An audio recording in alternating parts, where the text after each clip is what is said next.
മുസ്ലിം ലീഗിനെതിരായ കടന്നാക്രമണം തുടർന്ന് SNDP യോഗം general secretary Vellappally Natesan അധികാരം ഉറപ്പായതോടെ മുസ്ലിം ലീഗിന് കടുത്ത ഹിന്ദു വിരുദ്ധതയാണ് എന്നാണ് SNDP യോഗം മുഖപത്രം യോഗനാഥത്തിലെ വിമർശനം. വെള്ളാപ്പള്ളി നടേശന്റെ പരാമർശങ്ങൾക്കെതിരെ AICC general secretary KC Venugopal രംഗത്ത്. UDF മന്ത്രിസഭാ രൂപീകരണം അന്തിമഘട്ടത്തിലെത്തി നിൽക്കെയാണ് മുസ്ലിം ലീഗിനെതിരെ അതിരൂക്ഷ വിമർശനവുമായി വെള്ളാപ്പള്ളി നടേശന്റെ ലേഖനം.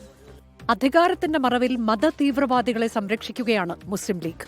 UDF ആണ് ജയിച്ചതെങ്കിലും മുസ്ലിം ലീഗ് കേരളം ഭരിച്ചു തുടങ്ങിയെന്നും വെള്ളാപ്പള്ളി വിമർശിക്കുന്നു. മതേതര സമൂഹത്തിനു മുന്നിൽ ഉടുമുണ്ടഴിഞ്ഞു നിൽക്കുന്ന മുസ്ലിം ലീഗ് KM ഷാജിയെപ്പോലുള്ളവരെ മന്ത്രിയാക്കിയാൽ മതേതരത്വം പൂത്തുലയുമോ എന്നും പരിഹാസം.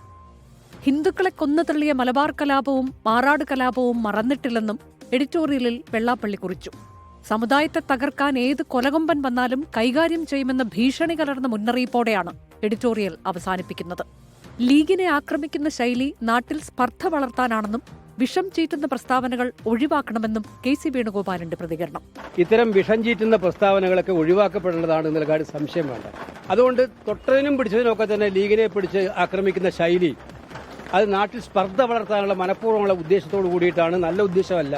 വെള്ളാപ്പള്ളി നടേശൻ നിരന്തരം മുസ്ലിം വിരുദ്ധത പറയുന്നുവെന്ന് അമ്പലപ്പുഴ നിയുക്ത MLA G സുധാകരൻ. ഏറ്റവും അത്ഭുതകരം, മുസ്ലിം ബൂത്തുകളിൽ 99% എനിക്ക് ഭൂരിപക്ഷം. Is general secretary of SNDP. അതുകൊണ്ടാണ്. അതല്ലെങ്കിൽ എന്തിനാണ് കാണുന്നത്? വെള്ളാപ്പള്ളി നടേശനെ ഉദ്ദേശിച്ചല്ല അവർ വോട്ട് ചെയ്യുന്നത്. വെള്ളാപ്പള്ളി നടേശൻ നാളെ ലൈൻ മാറ്റിക്കൂടെ?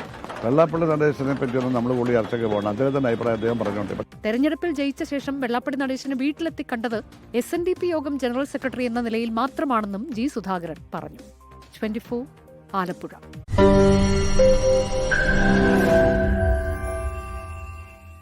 ലോകത്തെവിടെയായാലും ഏത് സമയത്തും 24 വാർത്തകളും ഓഗ്മെന്റഡ് റിയാലിറ്റി പാക്കേജുകളും എക്സ്പ്ലെയിനറുകളും വിശദമായി കാണാൻ ഞങ്ങളുടെ YouTube ചാനൽ നിങ്ങൾക്ക് സബ്സ്ക്രൈബ് ചെയ്യാം.